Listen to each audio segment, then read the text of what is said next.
అఖిల భారత మానవ హక్కుల సంఘం ఆంధ్రప్రదేశ్ బీసీఎల్ ప్రెసిడెంట్ అండి. ఇదే విధంగా బీసీ సంక్షేమ సంఘం గాజువాక అధ్యక్షుడు అండి. మొన్న జరిగిన తెలంగాణ నాగర్ కర్నూలు జిల్లా ఉమ్మడి గ్రామంలో మరి మల్లన్న జాతరలో రంగరంగ వైభవంగా ప్రతి సంవత్సరం ఏర్పాటు చేస్తారండి. ఒక గృహలో వెళ్ళడానికి ఒక చాలా మంది వెళ్తుంటారు. ఒక ఫ్యామిలీ రజిక్స్ ఫ్యామిలీ ఆ గృహలో వెళ్ళడానికి మరి గుడి అక్కడ సర్పంచ్ అక్కడ టోకెన్ పెట్టడం జరిగింది. ఎంత ఉంటాయి 100 రూపీస్ అని చెప్పారు. ఎందుకంటే ఎప్పుడు లేని కొత్తగా పెట్టారని అడిగితే వాళ్ళ కొబ్బరికాయ రూమ్ లో తీసుకెళ్లి ఒక ఫ్యామిలీని మరి దారుణంగా 8 మంది కలిపి కొట్టడం జరిగింది. ఇదే విధంగా ఆ ఫ్యామిలీ ఒక చిన్న పాప 2 నెలల పాపని చూపించి దయతో వదిలేస్తారు అనుకుంటే ఆ పాపని జరిగింది. ఆ 8 మందిని కఠినమైన శిక్ష ఏర్పాటు చేయాలి. ఇదే కుల వివక్ష ఇప్పటికీ మన ప్రజాస్వామ్యంలో బతుకుతున్నాం అంటే అది మీరు ఒకసారి ఆలోచించాలి. మనం అందరం హిందువులని అది బయట చెప్పుకోవడం కాదు. ఇది ఏంటంటే మనం ఈ రోజు చేయకొస్తే ఎవరికంటే ఎవరికి చేయకూడదో తెలియదండి.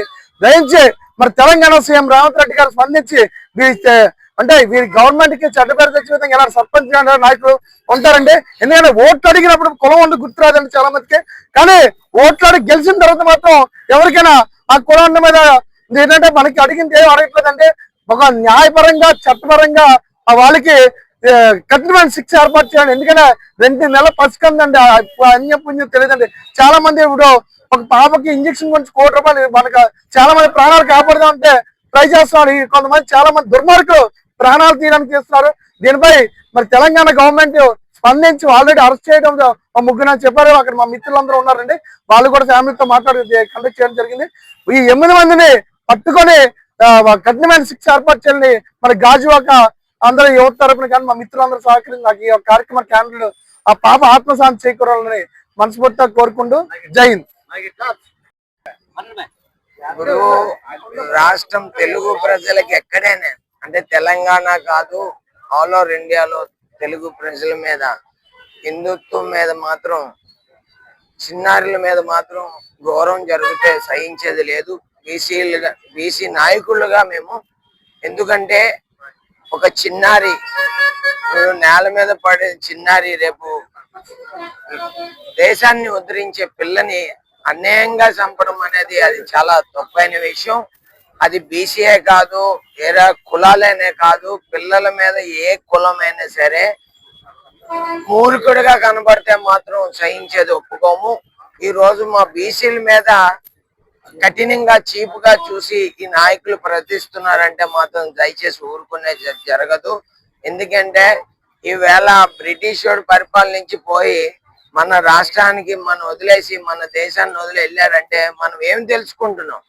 ఈ రోజు మనం అందరం కూడా మహనీయులు గాంధీ గారు కానీ అంబేద్కర్ గారు కానీ జ్యోతిరావు ఫులే కానీ మనం ఆలోచించి ముందుకెళ్తున్నాం అంటే కనీసం జ్ఞానం ఉన్నత జ్ఞానం తెలుసుకోవాలి.